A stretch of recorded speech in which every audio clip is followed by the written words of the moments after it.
Julie with Annie's Heirloom Seeds, and welcome to At Home at Annie's. We had a big snowstorm last night and have about 6 inches of snow on the ground, and it's time to head indoors. And I thought today would be a good day to start working on the greenhouse. In the fall, we just kind of threw everything in here, and it's a bit of a mess. We were growing these tomatoes. These are Creoles for seed, and we were harvesting them all the way into December because the greenhouse wasn't freezing yet. But it started to freeze in early January, and now we have a few red tomatoes to pick, but the plants are pretty much dead. So we were thinking that we should clean out these garden boxes and put them to some good use. And one of the things I really wanted to do was experiment with turnips. I found some really interesting turnip varieties that I've been wanting to try for years, but I couldn't get the seeds. And I finally found them at our Italian supplier, so I have a lot of these seeds to play with. And I thought it would be really fun to put together a really interesting turnip mix. And one of our raised beds doesn't have soil in it, and we can't really get to our compost pile with our good composted soil on it because it's frozen solid and covered in snow. So we thought we'd try coconut coir. Maybe it'll work better than the compost for our raised beds. So we're going to try out some coconut coir on one of our beds, and then we're going to use the other two in the soil mix that we already have in them. And then we're going to try testing out these interesting Italian turnips. So the first thing we're going to do is clear out all the old plant matter and get it ready to go in the compost bin.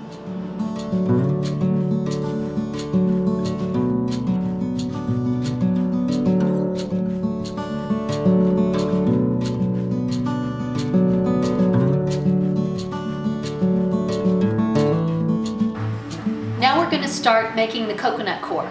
Now the coconut coir comes dried, compressed into bricks. This is the size we get. They're 5 kilogram, and that's a lot of seed mix, and so we break them down for everyone. But we're going to need a lot for that bed, so I'm going to put the entire brick in a Rubbermaid tub, and then I have some water. It's best with warm water, but cold water will work. Since the greenhouse isn't that warm, we're going to just have to deal with cold water. And we're going to add water until it rehydrates. You can see it's starting to break up, and you can chip off some of the stuff that's starting to rehydrate.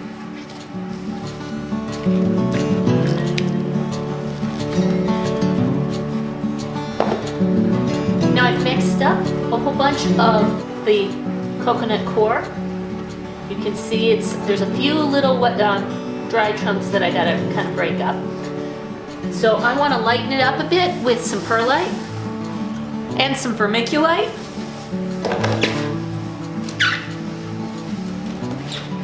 And then we're going to add some fertilizer in the form of worm castings. And now I have it all mixed up, and it's time to put it in my raised bed. And now we have our filled raised bed. It has the coconut coir mix, and the outer two have our leaf compost that we buy in. And now it's time to start planting the turnips. I'm going to plant the same turnips in both this middle bed and the far bed in the same pattern because I only made sticks for one set. Now it's time to plant the turnip seeds. Now I like to plant turnip seeds in little trenches like I do all of my small seeds. Now the trench isn't so I can bury them deeply. It's to tell me where I planted them so that when the seedlings come up I know which are seeds and which are weeds.